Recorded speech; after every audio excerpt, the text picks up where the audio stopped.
नमस्कार दोस्तों, इमाम सर के सर में आपका बहुत बहुत स्वागत है।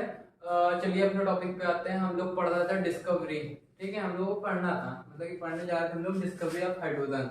तो हाइड्रोजन की डिस्कवरी के बारे में पढ़ते हैं, फिर धीरे धीरे हम लोग इसी टॉपिक को लेके ही आगे बढ़ेंगे। ठीक है, एक मिनट मार्क कर देते हैं आपको। ठीक है, और हाँ, आज एक इम्पोर्टेंट बात यह है कि आज क्लास 10th का एक मैं लेक्चर डालने वाला हूँ, इंट्रोडक्शन लेक्चर, और उसको भी सभी लोग देखिएगा। अगर आप लोगों के टच में कितने भी लोग हों जो भी क्लास 10th में ICSE CBSE जो भी हों, सबको शेयर करिएगा कि सब लोग उस लेक्चर को देखें। Introduction lecture is very most important होगा, क्योंकि उसके बाद मैं उसी इंट्रोडक्शन लेक्चर में ही आपको बता दूंगा कि आपका पहला लेक्चर कौन सा होने वाला है। और वो सबसे इम्पोर्टेंट पॉइंट ये इसलिए हो सकता है क्योंकि जो मैं आपको बताऊंगा, जो भी आपका पहला चैप्टर होगा, जो भी मैं पहला लेक्चर लेके आऊंगा आपके सामने, उसको आप लोग पढ़ के तैयार हो जाइएगा, जिससे आप लोग अच्छे से अच्छे क्वेश्चन उससे पूछ सकें। क्लियर है? चलिए टॉपिक पे आते हैं, डिस्कवरी ऑफ हाइड्रोजन के बारे में। ओके, आइए देखते हैं।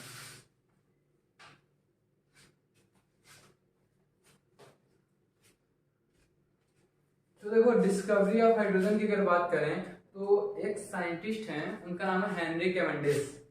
ठीक है, क्या नाम है? Henry Cavendish. क्या होता है कि हेनरी कैवेंडिश जो है, इन्होंने ही हाइड्रोजन की डिस्कवरी किया था। अब इन्होंने कब किया था? 1766 में। तो बात ये आती है 1766 में अगर इन्होंने हाइड्रोजन की डिस्कवरी किया था, तो इनसे पहले आते हैं हमारे साइंटिस्ट थे रॉबर्ट बॉयल। रॉबर्ट बॉयल जो थे, उन्होंने भी हाइड्रोजन की डिस्कवरी किया था। ठीक है, लेकिन सबसे बड़ा हाथ हाइड्रोजन की डिस्कवरी का, सबसे बड़ा हाथ और उनका क्रेडिट, हाइड्रोजन का क्रेडिट किसके ऊपर जाता है? हेनरी कैवेंडिश के ऊपर। जो रॉबर्ट बॉयल थे वो भी थे, उन्होंने भी हाइड्रोजन की डिस्कवरी किया था। उन्होंने कब किया था? 1672 में। रॉबर्ट बॉयल कब किया था? 1672 में। अब आप लोग सोच रहे होंगे सर, पहले तो रॉबर्ट बॉयल ने किया, उसके बाद हेनरी कैवेंडिश आते हैं, उन्होंने किया है, तो मेन क्रेडिट हेनरी कैवेंडिश को क्यों दिया जा रहा है, रॉबर्ट बॉयल को क्यों नहीं दिया जा रहा है? तो बात ये है, जो हेनरी कैवेंडिश हैं, इन्होंने हाइड्रोजन को, मतलब कि हाइड्रोजन को एलिमेंट्री नेचर में इस्टेब्लिश किया है, और इन्होंने कहा है हाइड्रोजन एक हमारा एलिमेंट है, ना कि कोई हमारा कंपाउंड है। ठीक है, जैसे कि एक एग्जांपल लेते हैं H2O। ठीक है, तो ये क्या हो जाता है? ये हमारा एक कंपाउंड हो जाता है। इसका देखा जाएगा, इसका हाइड्रोजन की तरह बाई मास इसका देखा जाए तो 1:8 के फॉर्म में इसका मास होता है वाटर का। समझिएगा, तो ये क्या हो गया? ये एक वाटर जो गया वो मेरा कंपाउंड हो गया। ठीक है, मतलब कि कंपाउंड मतलब कि दो तीन चीजों को लेके मिलके वो बना हुआ, मतलब कि दो एलिमेंट्स को लेके अगर मैंने कोई एक नया कंपाउंड बनाया, उसको मैं क्या कहता हूँ? दो एलिमेंट्स का मिक्स किया और मैंने एक नया कोई चीज बना दिया कोई, तो उसको मैं एलिमेंट नहीं कहूंगा, एक नया कंपाउंड कहूंगा। ठीक है, तो यहाँ पे जैसे कि मैंने ले लिया NaCl, तो देखो NaCl क्या है? एक हमारा साल्ट है, नॉर्मल पता है, तो NaCl हो जाता है मेरा कंपाउंड। ठीक है, अब यहाँ पे सिर्फ सोडियम की बात करें और क्लोरीन की, तो सोडियम हमारा एलिमेंट है, क्लोरीन भी तो हमारा एलिमेंट है। यही चीज मैं बता रहा हूँ, मतलब कि जो हेनरी कैवेंडिश थे, उन्होंने हाइड्रोजन की डिस्कवरी करने के बाद उन्होंने हाइड्रोजन को बताया कि हाइड्रोजन कोई मेरा कंपाउंड नहीं, हाइड्रोजन हमारा एक एलिमेंट है, और उन्होंने एलिमेंट्री नेचर में इसको क्या किया? एस्टेब्लिश किया। इसलिए क्या होता है, मेन क्रेडिट किसको दिया जाता है? हेनरी कैवेंडिश को। इतनी बात तो क्लियर हो गई। अब देखो, बात ये आती है, जब हेनरी कैवेंडिश ने पूरी बात कर लिया था, तो इन्होंने हाइड्रोजन का नाम क्या रखा था? Inflammable air. ठीक है, क्या रखा था? इनफ्लेमेबल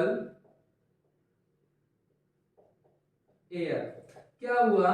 1766 में जब इन्होंने हाइड्रोजन की डिस्कवरी किया, तो पूरी डिस्कवरी करके रख दिया था, और उसका नाम रखा था इनफ्लेमेबल एयर। उस टाइम उसका नाम हाइड्रोजन नहीं था, उस टाइम उसको कोई हाइड्रोजन नाम से नहीं जानता था, इसको जानता है इनफ्लेमेबल एयर जो है एक हमारा एलिमेंट है। और उसको बताया गया है कि जो H2O होता है वाटर है, इसमें जो H है वो इनफ्लेमेबल एयर है, और O क्या है? मेरा ऑक्सीजन है। उस फॉर्म में इन्होंने क्या किया था? इसके बारे में बताया, इसको डिस्कवर किया, एक एक चीज बताया।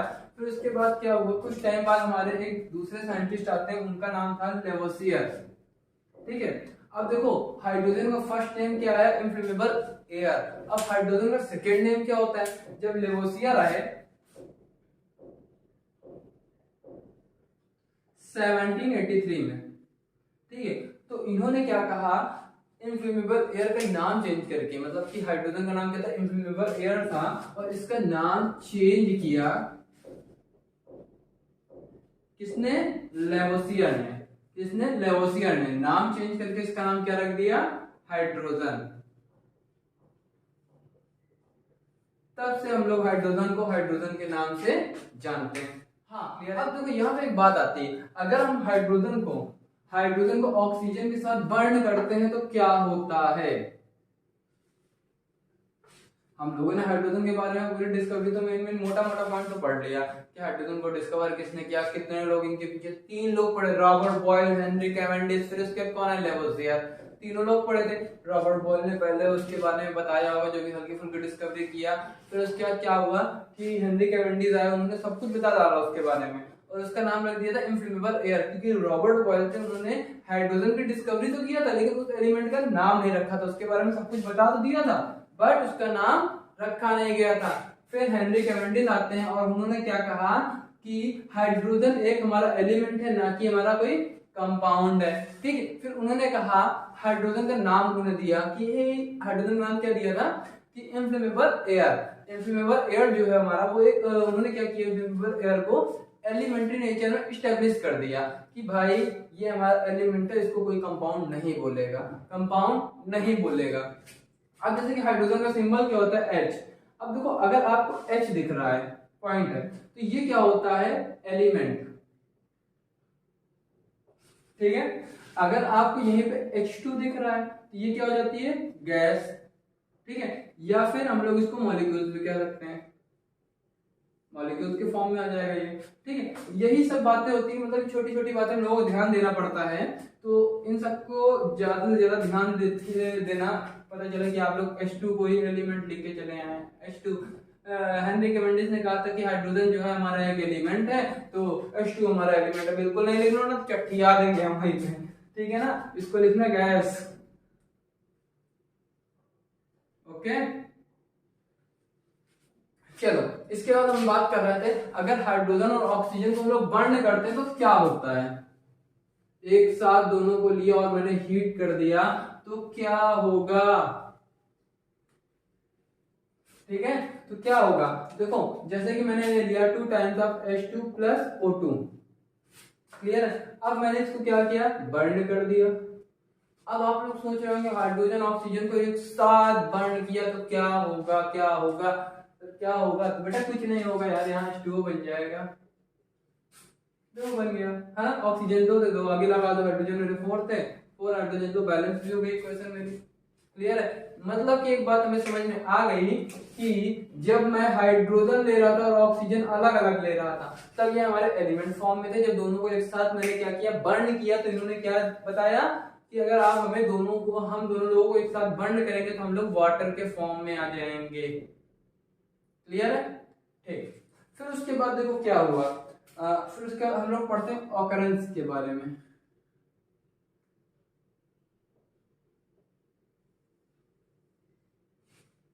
क्लियर, ऑकरेंस जो होते हैं इनको मैं 2 फॉर्म में रखता हूं, मतलब कि ऑकरेंस मतलब कि हाइड्रोजन के ऑकरेंस के बारे में बात करें तो हाइड्रोजन 2 स्टेट से पाया जाता है।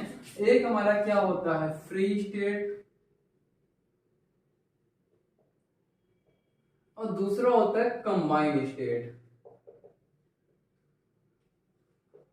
अब देखो अगर हम लोग यहीं से देखें, ध्यान से देखें, तो यहाँ देखें एक चीज ध्यान से देखिए, फ्री मतलब हाइड्रोजन ही खाली एकदम प्योर होना चाहिए, एकदम प्योर हाइड्रोजन होना चाहिए। ऐसे कहाँ कहाँ जगह है, कहाँ कहाँ पे मुझे हाइड्रोजन एकदम प्योर मिलता है।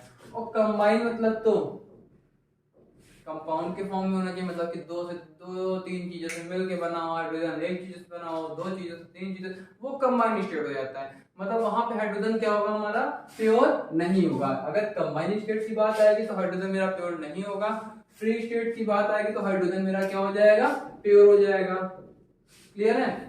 अब देखो फ्री स्टेट की पहले बात करते हैं, फिर हम लोग कंबाइंड स्टेट की बात करेंगे। क्लियर है।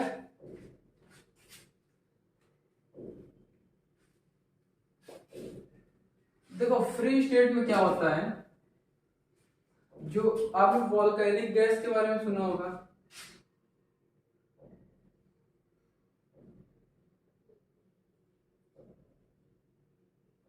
वोल्केनिक गैसेस के बारे में सुना होगा ना। इस तरह आपने अर्थ क्रस्ट के बारे में सुना होगा, नाम सुना है ना। अर्थ के 3 पार्ट हैं, एक होता है क्रस्ट, एक होता है मेंटल, एक होता है कोर, सुना है ना।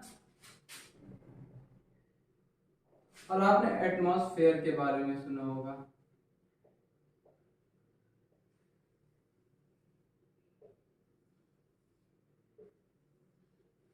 ये 3 ऐसी जगह होती हैं सॉरी, ये 3 ऐसी जगह होती हैं जहां पे हाइड्रोजन क्या होता है, हमारा प्योर होता है। क्लियर है। मतलब यहाँ पे क्या हुआ, हाइड्रोजन हमारा एकदम प्योर पाया जाता है। अब देखो बुक में एक वर्ड लिखा है ट्रेंस, इसका मतलब क्या होता है, स्मॉल क्वांटिटी। क्लियर। इसका मतलब क्या होता है, स्मॉल क्वांटिटी। ठीक है ना। अब देखो जब मैंने ये चीज बता दिया कि यहाँ पे क्या होता है, बहुत ही कम क्वांटिटी में हाइड्रोजन मेरा पाया जाता है। ठीक है। अब यहाँ की बात करें, यहाँ पे बहुत ही कम क्वांटिटी, स्मॉल क्वांटिटी में हमारा क्या पाया जाता है, हाइड्रोजन। और एटमॉस्फेयर में भी बहुत ही कम क्वांटिटी में पाया जाता है। अब बात आती है सर कम क्वांटिटी में पाया जाता है, पर कितने क्वांटिटी होती है, कितने परसेंट होता है। तो वोल्केनिक गैस की बात करें तो 0.025% पाया जाता है वोल्केनिक गैस में, क्या, हाइड्रोजन हमारा। क्लियर है। अगर हम लोग अर्थ क्रस्ट की बात करें तो अर्थ क्रस्ट में हमारा कितना परसेंट होता है, 0.98% होता है। ठीक है। और एटमॉस्फेयर की बात करेंगे तो 0.1%, 0.01% पाया जाता है। ये हमारे होते हैं फ्री स्टेट। फ्री स्टेट में हाइड्रोजन हमारे इतनी जगह प्योर पाया जाता है, एकदम एकदम प्योर। ठीक है। अब देखो कंबाइंड स्टेट, जैसे प्लांट और एनिमल होते हैं। ठीक है। प्लांट एनिमल हो गए वहां, और कुछ टिश्यूज हो गए, प्लांट एनिमल जो भी होते हैं, मतलब इन सब में क्या होता है कि हाइड्रोजन सारी की सारी, मतलब जितनी भी जगह होती है नॉर्मली सब जगह पाया जाता है। अगर हम लोग देखो ऑक्सीजन ले लें, हाइड्रोजन ले लें, कार्बन ले लें, ठीक है, कुछ गैसेस होती है, नाइट्रोजन हो गई, मतलब कुछ हमारी गैसेस होती है मोस्टली सब जगह पाई जाती हैं। अब चाहे आप एनिमल ले लीजिए या प्लांट टिश्यू ले लीजिए। ठीक है। मतलब कि ये दोनों ऐसी जगह होती है, मतलब यहाँ पे हाइड्रोजन बहुत पाया जाता है लेकिन कंबाइंड स्टेट में पाया जाता है। ठीक है। अब दूसरा पॉइंट बात करते हैं हाइड्रोजन की कैरेक्टरिस्टिक की। क्या, हाइड्रोजन की कैरेक्टरिस्टिक की। उसमें भी हमारा क्या होता है, हाइड्रोजन कंबाइंड स्टेट में होता है। हमने बताया था ना कि एसिड का नाम लिया था ना, एसिड की बात करेंगे तो वहां पे क्या होता है, जो एसिड हो गए, एल्कलाइंस हो गए, हाइड्रोकार्बन हो गए, प्रोटीन हो गए, मतलब कि इस तरह शुगर हो गया, स्टार्च हो गया, मतलब ग्लूकोज हो गया, C6H12O6, है ना। तो इन सब जगह क्या होता है, हाइड्रोजन मेरा पाया जाता है। हाइड्रोजन मेरा क्या होता है, पाया जाता है, लेकिन किस फॉर्म में, कंबाइंड स्टेट के फॉर्म में। क्लियर है, एक पॉइंट क्लियर हुआ। फिर सुनना, मतलब कि अगर हम लोग उसे कैरेक्टरिस्टिक में घुस जाते हैं हाइड्रोजन की, तो हमने वहां पे क्या देखा, प्रोटीन हो गया, एल्कलाइंस हो गया, ठीक है, एसिड हो गया, हाइड्रोकार्बन हो गए, मतलब कि ग्लूकोज हो गया, स्टार्च हो गया, शुगर हो गया, मतलब इस तरह की जितनी भी जगह होती है वहां पे हाइड्रोजन कहते हैं कंबाइंड स्टेट में पाया जाता है। क्लियर है ये बात, ये पॉइंट एकदम परफेक्ट क्लियर हो गया होगा। ठीक है। अब देखो इसके बाद थर्ड पॉइंट आता है एक हमारा मास। अगर हम वाटर की बात करें और किसके थ्रू, हाइड्रोजन की, तो अगर उसका मास निकालें तो इसका मास क्या होता है, 11.1% होता है। अब आप सोच रहे हो कि सर आपने बता तो दिया लेकिन ये होता कैसे है, बता तो दिया लेकिन ये होता कैसे है, तो देखो कैसे होता है। जैसे कि हाइड्रोजन H2O, वाटर है ना पूरा, एक साथ लिख दे तो ये क्या हो गया, वाटर। हाइड्रोजन का मास कितना होता है, 1 होता है, 2 हाइड्रोजन, इसका मास कितना हो जाएगा, 2। ऑक्सीजन का मास कितना होता है, 16 होता है। ठीक है, रेशियो में ले लिया मैंने। अब देखो 1:8 आ जाएगा कि नहीं आ जाएगा? 1:8 के फॉर्म में आ गया। अभी देखो मैंने पीछे ही बात किया था ना। फिर उसके बाद देखो जब मैं हाइड्रोजन के थ्रू निकालूंगा तो क्या आ जाएगा, 1 ऊपर आ जाएगा। टोटल वेट मेरा कितना हो जाएगा, 8 + 1 9 × 100, क्योंकि मुझे परसेंट में निकालना है। ठीक है, अब ये क्या हो जाएगा, 100/9 हो जाएगा। इसको सॉल्व करेंगे 1.1% आ जाएगा। देखो 9 × 9 1, 9 × 9.1। अब ये ऐसे चलता जाएगा, 11.1% आया कि नहीं आया? ठीक है, अब चलो इधर आते हैं हम लोग, अब पढ़ने जा रहे हैं प्रिपरेशन ऑफ हाइड्रोजन। एक टॉपिक आता है कि हाइड्रोजन को कैसे हम लोग प्रिपेयर करते हैं, आइए उसके बारे में बात करते हैं।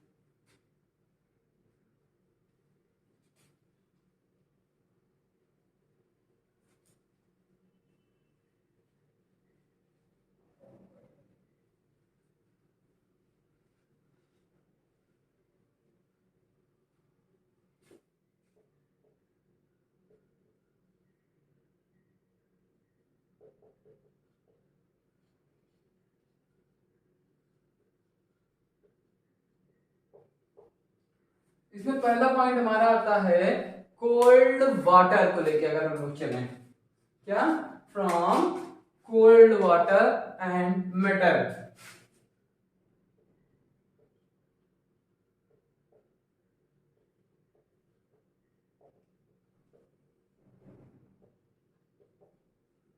क्लियर?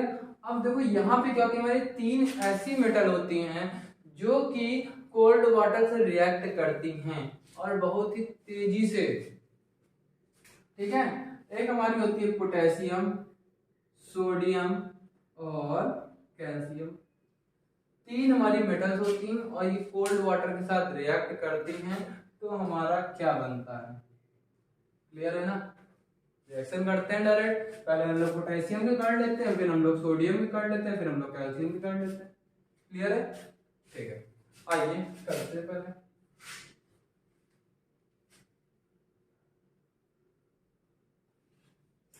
अब देखो अगर हम लोग सबसे पहले पोटेशियम की कर रहे हैं तो क्या होगा,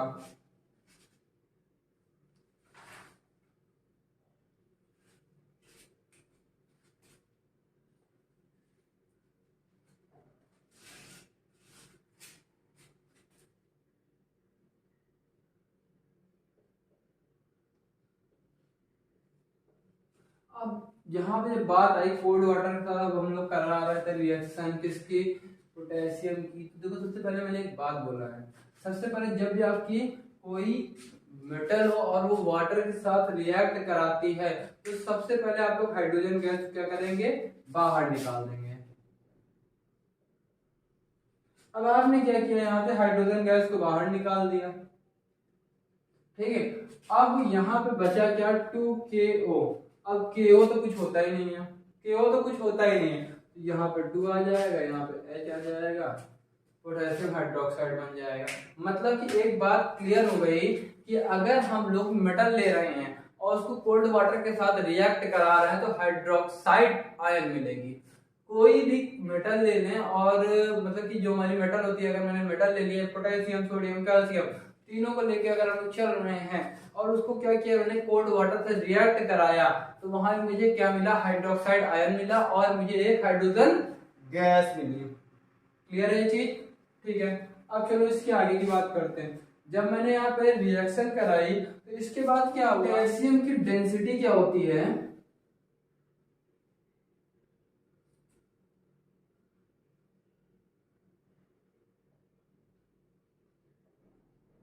पोटेशियम की डेंसिटी होती है 0.86%। ठीक है, अब ये क्या होता है, ये वाटर से कम होता है, तभी आपने देखा होगा जो पोटेशियम मेटल होती है उसको कभी पानी में डालते हैं। ठीक है, कभी भी हम अगर उसको पानी में डालते हैं तो क्या होता है, वो ऊपर आ जाती है, भले ही वो मेल्ट किया करती है, लेकिन वो क्या होती है, इतनी हल्की होती है वो पानी के ऊपर आ जाती है। ठीक है, वो क्यों होता है, क्योंकि उसकी डेंसिटी क्या होती है, वाटर से कम होती है। इतनी बात तो क्लियर हो गई ना? अब देखो जब वो मेल्ट करता है तो क्या होता है, तो पहली चीज तो वो जब मेल्ट होगा तो क्या होगा, कौन सा फ्लेम होगा, सब देखते हैं। तो क्या होता है कि पहले बात तो एक याद रखना, ये रिएक्शन है कि हमारी क्या होती है, एक्सोथर्मिक रिएक्शन होती है। मैंने सारे पॉइंट को एक साथ हटा के इसको यहाँ पे इसलिए बताया है क्योंकि जो आपकी एक्सोथर्मिक रिएक्शन है, ये क्वेश्चन है बहुत ही ज्यादा पूछी जाती है, बहुत ही ज्यादा। एक्सोथर्मिक रिएक्शन, ठीक है, कोई भी एक रिएक्शन आपको लिखना होगा, लेकिन वो हमारी क्या होनी चाहिए, एक्सोथर्मिक रिएक्शन होनी चाहिए। तो एक्सोथर्मिक रिएक्शन की अगर बात करें तो एक पॉइंट तो हमें याद हो गया कि अगर मैंने पोटेशियम, सोडियम और कैल्शियम को वाटर के साथ, कोल्ड वाटर के साथ रिएक्ट करा दिया तो हाइड्रोजन गैस रिलीज होगी और हाइड्रोक्साइड आयन बनाएगी, और वो जो रिएक्शन होती है उसको हम लोग क्या कहते हैं, एक्सोथर्मिक रिएक्शन कहते हैं। क्लियर है? ठीक है। अब देखो यहां तक तो हमारी बात क्लियर हो गई, ठीक है। हम बताने जा रहे थे, हाँ, अब यहाँ पे क्या हो रहा है, जब ये डेंसिटी हल्की और ये पानी में क्या हुआ, पानी के ऊपर आ गया पोटेशियम मेटल, ठीक, कोल्ड वाटर पे, तो अब वहां पे क्या हो रहा है, अब वो धीरे धीरे क्या हो रही है, गल रही, फिर वो एक टाइम क्या होगी, फायर हो जाएगी, ठीक है। जैसे वो फायर होगी तो वो क्या, कौन सा कलर, मतलब उसका धुआं किस कलर का होगा, लैलिक कलर। जैसे ये कैच फायर होगी तो इसका जो कलर होगा लैलिक कलर हो जाएगा। अब किसका कलर, धुएं का कलर बात कर रहा हूं, धुएं की कलर की बात कर रहा हूं, वो किस कलर होगा, लैलिक कलर फ्लेम होगा उसका। क्लियर है इतनी बात? चलिए एक पॉइंट हमारा हो गया क्लियर, ठीक है। अब हम लोग बात करेंगे सोडियम की, फिर हम लोग बात करेंगे कैल्शियम की, ठीक है।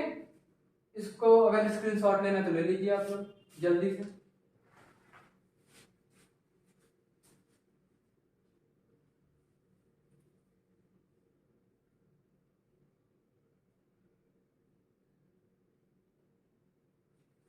एक बात और याद रखना, जो पोटेशियम में जब वाटर के साथ रिएक्ट कराएंगे, उसको जब मेल्ट करेंगे तो कितने डिग्री सेल्सियस होगा, टेम्परेचर क्या होगा, टेम्परेचर इसका होगा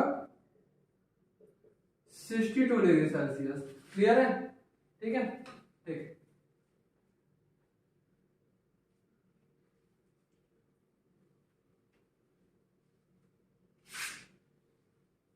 अब हम लोग बात करेंगे इसकी, सोडियम की।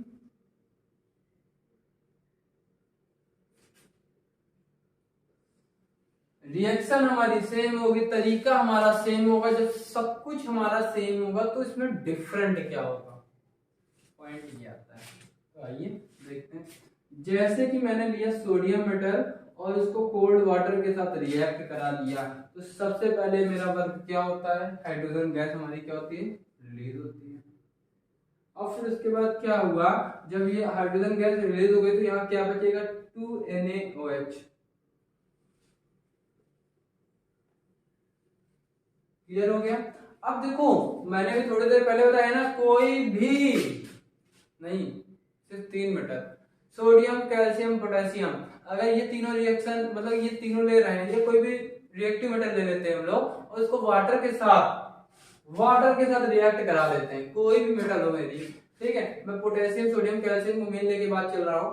तो अगर ये तीनों मेटल हमारी आती हैं और मैंने क्या किया, इनको वाटर से रिएक्ट करा दिया, ठीक है, तो ये क्या बनाएंगे, हाइड्रोक्साइड आयन बनाएंगी और हाइड्रोजन गैस को रिलीज कर देंगे। और जब ऐसा होता है तो इस रिएक्शन का नाम क्या होता है, इसका नाम होता है एक्सोथर्मिक रिएक्शन।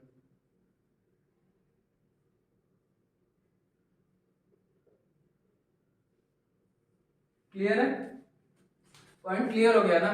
ठीक है। अब देखो यहां पे क्या हुआ, जब ये एक्सोथर्मिक रिएक्शन है तो यहां भी सेम वही तरीका होता है। क्या होता है, यहां पे भी सोडियम की डेंसिटी क्या होती है, कम होती है वाटर से। आप लोगों ने सोडियम मेटल देखा होगा और वहां पे क्या होता है कि सोडियम मेटल देखोगे तो जो पानी में लोग डालते तो ऊपर आ जाती है। देखा है कि नहीं देखा है? देखा होगा, बिल्कुल देखा होगा, ऐसा हो ही नहीं सकता कि आपने देखा नहीं होगा, ठीक है। वो क्या होती है, ऊपर आ जाती है। अब देखो सोडियम की डेंसिटी क्या होती है, 0.97, ठीक है, 0.97 सेंटीमीटर क्यूब या ग्राम पर सेंटीमीटर क्यूब। क्लियर है इतनी बात? ठीक है।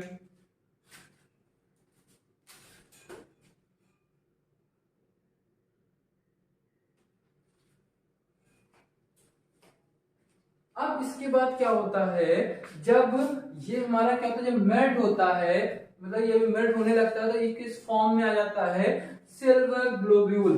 मतलब कि इसकी जो कलर, मतलब कि फॉर्म जो होता है वो क्या होता है, सिल्वर ग्लोब्यूल। जैसे ही ये रिएक्शन जब मेल्ट होने लगती है, क्या मेल्ट होती है तो किस फॉर्म में हो जाती है,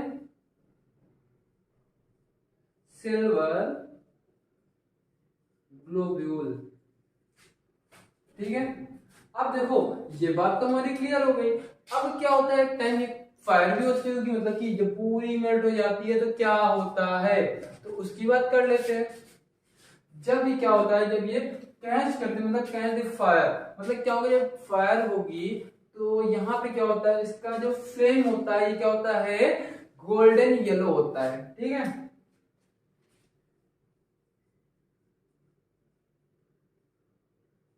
तो इसका फ्लेम कौन सा निकलेगा, गोल्डन येलो फ्लेम।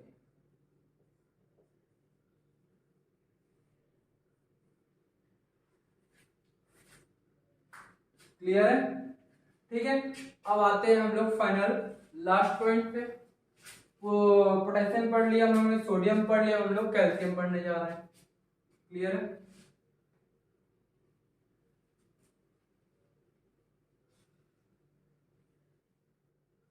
तो देखो कैल्शियम में क्या होता है कि जैसे कि मैंने कैल्शियम की रिएक्शन क्या करा है, वाटर से करा दिया।